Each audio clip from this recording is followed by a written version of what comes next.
I need to talk about something that has been driving me insane. We seem to have confused our own personal theories about a story with the story itself. And then, when the actual story doesn't follow our version, we decide the story is bad.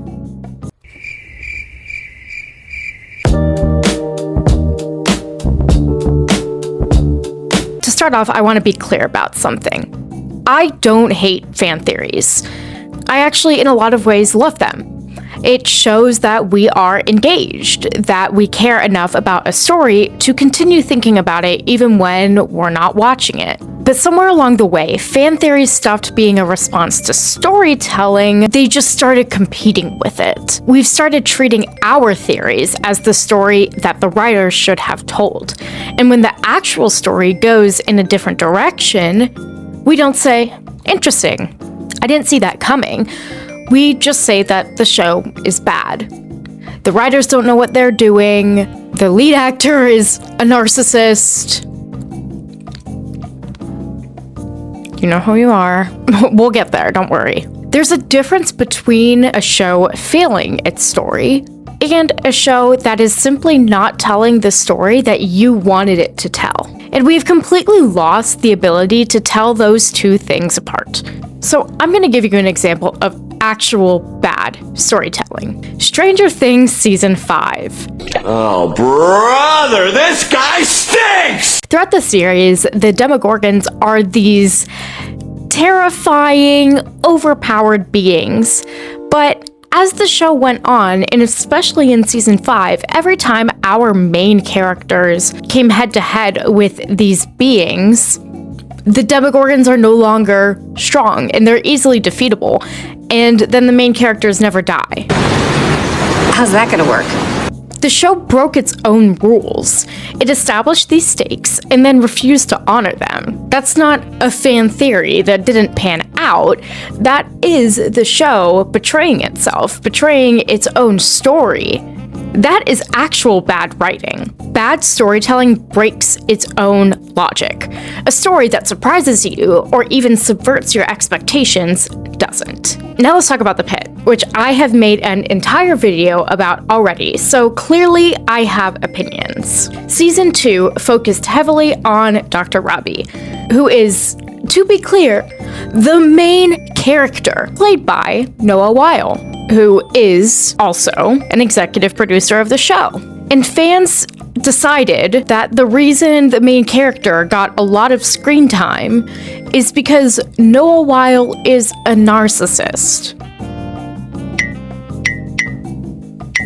Not because that's how shows work, not because the story required it. Narcissism, because his character was the main character in his own show. And I think this is what happens when a theory doesn't pan out. It's not, oh, interesting, the show went in a different direction. It is, the show is bad, and I have diagnosed the actor with a personality disorder. And then within the Pitt fandom, there's the Dr. Whittaker situation, which I wish I had enough creativity to make this up. Someone, and they said this was a joke, to be fair, but they had a headcanon that Dr. Whittaker is a gay and trans man. The show sent Whittaker off to stay with a woman and her baby. And that was called a character assassination. So I am confusion. To not sound rude, I just genuinely don't know how you can get there. What has the show, The Pitt, a medical drama, given you that leads you to a headcanon that contradicts everything the show has actually shown you about this character? Even if this whole thing was portrayed as a joke, and I guess I'll take that at face value because that's what the person said, it reveals something about how we've started to think about stories. That a show can owe your interpretation something, that not confirming your headcanon is a creative failure, or a moral one. A show is not failing representation because it didn't write the character you imagined. Here's what I think is actually going on. We have gotten so used to being part of the conversation about a show that we've started to feel like we're part of making it. The internet gave us the ability to theorize in real time, to build narrative structures between episodes, to invest emotionally in a version of the story that exists entirely in our heads. And when the actual story doesn't match that, it feels like a betrayal.